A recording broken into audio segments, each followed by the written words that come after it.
미국에선 벤스 부통령 대신 트럼프 대통령 중동 특사가, 이란에선 외무장관이 중재국 파키스탄으로 향하는 것으로 알려졌습니다. 트럼프 대통령이 3주간 휴전이 연장될 거라 발표한 후에도 이스라엘과 레바논 내 헤즈볼라의 공방은 멈추지 않고 있습니다. 워싱턴주 타코마에서 한인이 운영하는 편의점 업주가 총격을 당해 중태에 빠졌습니다. 트럼프 행정부가 바이든 행정부 시절 승인된 영주권을 전면 재검토하는 작업에 들어갔습니다. 조지아와 플로리다 일대가 거대한 산불에 휩싸였습니다. 조지아 주지사는 비상사태를 선포했습니다. 시청자 여러분 안녕하십니까? KBS 아메리카 뉴스입니다. 미국과 이란의 2차 협상이 다시 속도를 낼 것으로 보입니다. 미국에선 벤스 부통령 대신 트럼프 대통령 중동 특사가, 이란에선 외무장관이 파키스탄으로 향하는 것으로 알려졌습니다. 김성수 기자입니다. 스티브 위코프 중동 특사와 트럼프 대통령 맞사위 제러드 쿠슈너가 파키스탄 이슬라마바드로 떠나 이란 대표단과 직접 회담할 것이라고 백악관이 밝혔습니다. 그러면서 이란 측이 먼저 회담을 요청한 걸 강조하며 트럼프 대통령은 협상팀을 통해 이란 측 입장을 듣게 될 거라고 했습니다. Iranians want to talk. They want to talk in person. And so the president is, as I've said many times to all of you, always willing to give diplomacy a chance. 다만 1차 협상을 이끌었던 벤스 부통령은 미국에 남아 상황을 관리하고 필요할 경우에 파키스탄으로 갈 것이라고 백악관은 설명했습니다. 이란 측에서는 아바스 아라그치 외무장관이 파키스탄 이슬라마바드에 도착했습니다. 양측 협상단이 모두 중재국인 파키스탄으로 향하면서 협상이 속도를 낼 수 있다는 전망이 나옵니다. 트럼프 대통령 역시 로이터 통신과 전화 인터뷰에서 이란이 제안을 내놓을 것, 지켜볼 것이라며 협상 재개를 시사했습니다. 권한 있는 이들과 협상 중이라는 말도 덧붙였는데 이란 지도부를 향해 요구를 수용하라는 압박으로 풀이됩니다. 미 국방장관은 대이란 해상봉쇄를 확대 중이라며 군사 압박을 이어갔습니다. The United States has imposed an ironclad blockade that grows more powerful by the day. From the Gulf of Oman to the open oceans. 백악관은 여전히 이란의 핵무기 포기가 협상의 레드라인이란 점을 강조하고 있습니다. 이란의 명확한 호응이 나올 때까지 협상 중에도 강운 전략은 이어질 걸로 보입니다. 워싱턴에서 KBS 뉴스 김성수입니다. 트럼프 대통령이 3주간 휴전이 연장될 거라고 발표한 이후에도 이스라엘과 레바논 내 헤즈볼라의 공방은 멈추지 않고 있습니다. 헤즈볼라 측은 레바논 정부의 이스라엘과의 협상 중단을 촉구했고, 이스라엘은 헤즈볼라가 평화 협상을 방해하고 있다고 비난했습니다. 송영석 기자입니다. 마을 중심부에서 거대한 폭발과 함께 연기 기둥이 치솟아 오릅니다. 트럼프 미국 대통령이 휴전 3주 연장을 발표한 다음 날 이스라엘이 레바논 남부 곳곳을 공습했습니다. 전날 이스라엘을 겨냥한 헤즈볼라의 로켓 포격에 대한 보복 공격이었다고 이스라엘군은 밝혔습니다. 그러자 헤즈볼라도 이스라엘 북부 지역에 자폭 드론을 발사했습니다. 네타냐후 이스라엘 총리는 헤즈볼라가 레바논 정부와의 평화 협상을 방해하고 있다고 비난했습니다. 그러면서 휴전 중에도 헤즈볼라의 도발을 응징하겠다고 강조했습니다. תקפנו אתמול, תקפנו היום, אנחנו נחושים להחזיר את הביטחון לתושבי הצפון. 앞서 헤즈볼라의 정치 부문인 저항 충성 블록의 실세 정치인이 레바논 정부를 향해 이스라엘과의 협상 중단을 강력히 촉구했습니다. 이스라엘군에게 발포할 수 있는 면죄부를 주는 휴전은 결코 휴전이 아니라며 기만이자 속임수라고 비난하기도 했습니다.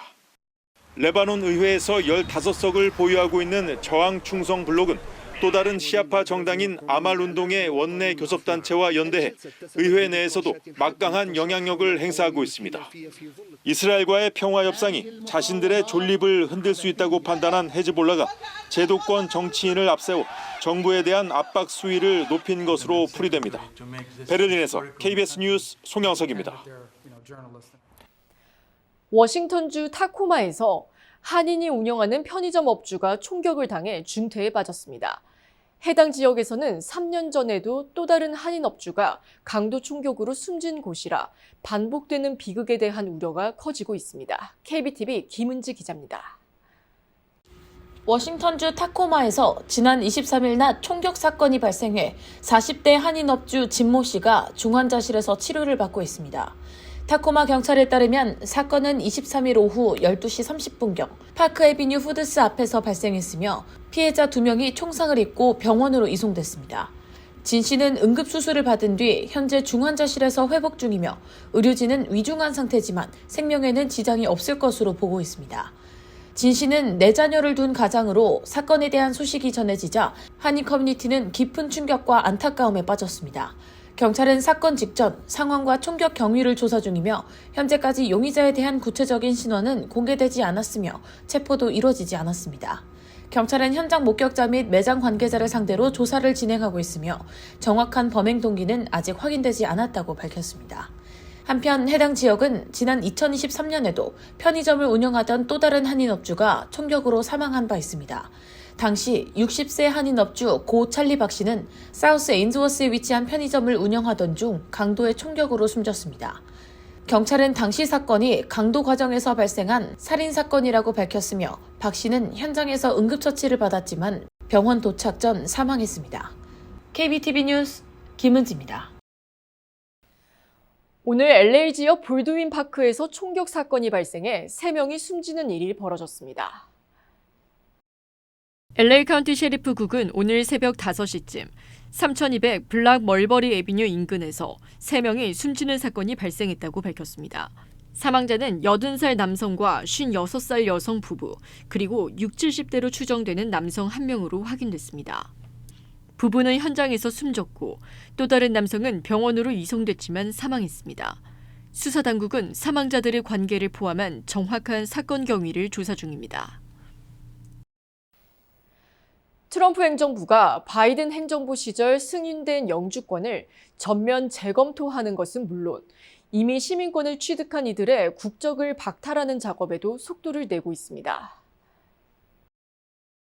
이민국은 조 바이든 행정부 시절 승인된 영주권과 각종 이민 혜택에 대해 전면적인 재심사에 착수했다고 밝혔습니다.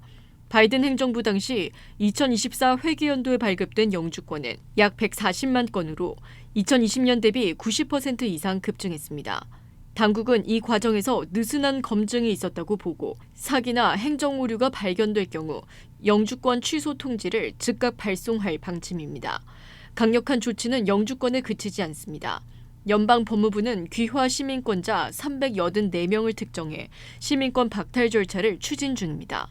그간 전쟁 범죄 등 중범죄자에 한정됐던 조치를 허위 결혼이나 범죄 이력 은폐 등 일반적인 사기 사례로까지 대폭 확대하겠다는 방침입니다. 고급 인력들의 미국행 문턱도 높아졌습니다.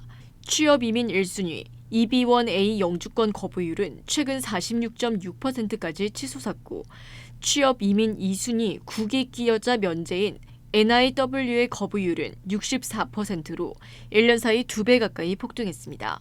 합법적 신분 취득자들까지 트럼프 행정부의 이민정책 영향권에 들면서 정당성을 둘러싼 법적 논쟁도 격화될 전망입니다. 트럼프 행정부가 지난해 말부터 100만 달러를 내면 영주권을 주는 골드카드 제도를 시행했지만 실제 발급 건수는 한 건에 불과한 것으로 나타났습니다. 트럼프 행정부의 새 이민 프로그램인 골드카드 제도는 기존의 투자 이민을 위한 EB5 비자 제도를 대체하기 위한 것입니다. EB5는 최소 10명의 직원을 고용한 회사에 100만 달러를 투자하면 미국 비자를 제공하는 것입니다. 하워드 러트닉 상무장관은 어제 하원 청문회에서 질의응답을 통해 골드카드가 한 명에게 발급됐다고 밝혔습니다. 현재까지 한 명한테만 골드카드가 발급됐지만 수백 명이 카드 발급을 기다리고 있다고만 덧붙였습니다. 트럼프 행정부는 골드카드제와 플래티넘 카드 발급도 홍보하고 있습니다. 500만 달러를 내고 플래티넘 카드를 발급받으면 미국 외에서 올린 소득에 대해 미국 정부에 세금을 내지 않더라도 최대 270일간 미국에 체류할 수 있습니다. 유가 상승 압박을 받고 있는 트럼프 대통령이 오늘 미국 선박에 미국 항구 간 운송 독점권을 부여하는 존스법 유예 조치를 90일 연장했습니다. 지난 18일 시작된 60일 유예가 5월 17일 만료될 예정이었는데 90일 유예를 추가한 것으로 백악관은 이번 유예 연장이 미국과 글로벌 경제에 확실성과 안정성을 제공할 것이라고 밝혔습니다. 이번 유예 연장은 이란 전쟁에 따른 유가 상승 대응의 일환입니다. 지난 3월의 유예 조치로 미국 항구 내 선단 규모가 약 70% 증가하면서 운송 비용이 절감된 것으로 전해졌습니다. 트럼프 행정부가 마리화나를 처방전을 통한 사용이 가능해지는 3급 마약으로 재분류했습니다. AP, 월스트리트 저널에 따르면 토드 블랜치 법무부 장관 대행은 마리화나를 가장 엄격한 규제 대상에서 제외하는 행정명령에 서명했습니다. 이에 따라 마리화나는 헤로인과 같은 1급 마약에서 벗어나 3급 마약으로 하향 조정됐으며 처방전을 통한 사용이 가능해졌습니다. 아울러 의료용 마리화나 업체들이 사업 비용을 일반 기업과 같이 연방소득세에서 공제할 수 있도록 허용했습니다. 다만 마리화나가 연방법상 합법화된 것은 아닙니다. 의회의 추가 입법이 없는 한 여전히 3급 마약으로 불법이 유지되며 법무부 역시 관련 범죄에 대한 기소 권한을 계속 보유합니다. 최고의 한인 암 전문의와 함께하면 치료가 달라집니다. LA 한인타운과 부에나파크에 위치한 USC 노리스 종합암센터. 언어나 문화적 어려움 없이 치료에만 집중할 수 있도록 한인 의료진이 상담하고 진료해드립니다. 다양한 분야의 전문의들이 협진을 통해 진단과 치료에 최선을 다하며 임상시험 참여의 기회도 제공합니다. 환자를 먼저 생각하는 마음. USC 노리스 종합암센터. 오늘 예약하십시오. 정했어요. 모두에게 더 다정하기로, 다 정관장 하기로. 선물은 정관장. 건강하세요. 미국 남동부 조지아와 플로리다 일대가 거대한 산불에 휩싸였습니다. 조지아 주지사는 비상사태를 선포했습니다. 우한울 기자가 보도합니다. 시뻘건 화염이 평원을 가로질러 빠르게 번져갑니다. 헬기가 연신 물을 쏟아붓지만 불길을 잡기엔 역부족입니다. 산불은 민가까지 덮쳤습니다. My house is gone. 위성에서 내려다본 연기 기둥은 조지아주부터 플로리다주까지 수백 킬로미터에 걸쳐 있습니다. 대피령이 떨어진 새벽, 주민들은 간신히 몸만 빠져나왔습니다. I've lived in this community for 41 years. It's my home. I grew up here. I went to school here. 조지아 남부 해안에서 플로리다 경계까지 서울의 4분의 1 면적이 불길에 휩싸였고 주택 50여 채가 전소됐습니다. 천여 가구에는 대피령이 내려졌습니다. 불도저까지 투입됐지만 불길이 잡히지 않자 조지아주 정부는 비상사태를 선포했습니다. So earlier today, the state of Georgia declared a state of emergency due to the increasing wildfire threat across South Georgia. 오랜 가뭄과 낮은 습도, 강풍, 여기에 2년 전 허리케인 헬렌이 쓸고 간 잔해가 불을 더 키우고 있습니다. 현재까지 한인 피해는 보고되지 않았다고 주 애틀랜타 총영사관은 밝혔습니다. KBS 뉴스 우한울입니다. 한인 커뮤니티 재단 한미재단 KAF가 그동안의 활동 성과와 후원자들에게 감사를 전하는 행사를 열었습니다. 한미재단 KAF는 어제 올해 3월 개장한 위셔 사무실에서 후원자 모임 파운더스 서클 회원들과 한인사회 단체장 초청 만찬 행사를 개최했습니다. 행사에는 50여 명이 참석한 가운데 KAF의 한인사회 권익신장과 차세대 리더 양성 등 그동안의 성과와 미래 비전을 소개하며 재정 투명성을 알렸습니다. 그동안에 무슨 기부금을 했고 또 어느 정도 저희의 그 파이낸셜 컨디션을 투명성 있게 보고를 드리려는 목적으로서 만나는 겁니다. 한미재단 KAF는 올해 지역사회 지원금 신청 접수를 시작한 가운데 한인사회를 위한 지원을 더욱 확대해 나가겠다고 밝혔습니다. 오는 6월 2일 실시되는 캘리포니아주 예비선거를 앞두고 LA 카운티 등록 유권자들에게 샘플 투표 안내 책자 발송이 시작됐습니다. LA 카운티 선거관리국은 어제 샘플 투표 책자를 우편으로 발송하기 시작했다고 밝혔습니다. 후보자 정보와 주민 발의안, 다양한 투표 방법을 담고 있습니다. 샘플 투표 책자는 5월 12일까지 방송되며 모든 등록 유권자에게 보내지는 우편 투표용지는 오는 30일부터 발송될 예정입니다. 디즈니 테마파크가 인플루언서들의 수익형 라이브 방송에 대해 규제를 강화할 가능성이 제기됐습니다. 뉴욕포스트 보도에 따르면 디즈니는 테마파크 내 라이브 스트리밍을 전면 금지하거나 강하게 제한하는 방안을 검토 중인 것으로 알려졌습니다. 특히 후원금이나 광고 수익, 실시간 상품 구매 대행 등 돈을 버는 수익형 방송이 주요 규제 대상이 될 전망입니다.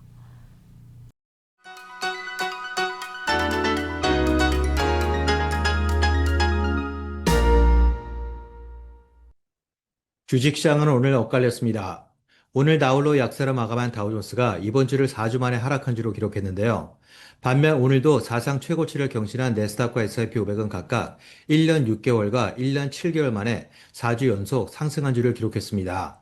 두 지수의 상승 모멘텀이 전혀 꺾일 조짐 없이 여전히 견조함을 보여줬습니다. 이란과의 협상이 고치게 되고 이스라엘과 레바논의 휴전이 3주 연장됐다는 소식에 국제 유가와 국채 금리는 동반 하락했습니다. 반면 미시간 센티먼트는 전망치를 웃돌았음에도 전월 대비 하락하며 48년 최저치를 기록했지만 다른 호재들에 가려져 조용히 묻혀버렸습니다. 오늘 기술주 중심의 패닉 바잉을 촉발하며 매수 심리를 자극한 건 바로 역대급 실적과 전망을 발표한 인텔이었는데요. 장중 27%까지 폭등하며 39년 만에 최대 상승폭을 기록했고 동시에 2000년 8월 기록했던 사상 최고치도 무려 26년 만에 경신했습니다. 다만 반도체 주식들이 일제히 상승하며 분위기를 끌어올린 것과 달리 금융과 헬스케어 업종들은 약세를 보이며 업종 간의 엇갈린 희비를 나타냈습니다. 지금까지 김재한이었습니다.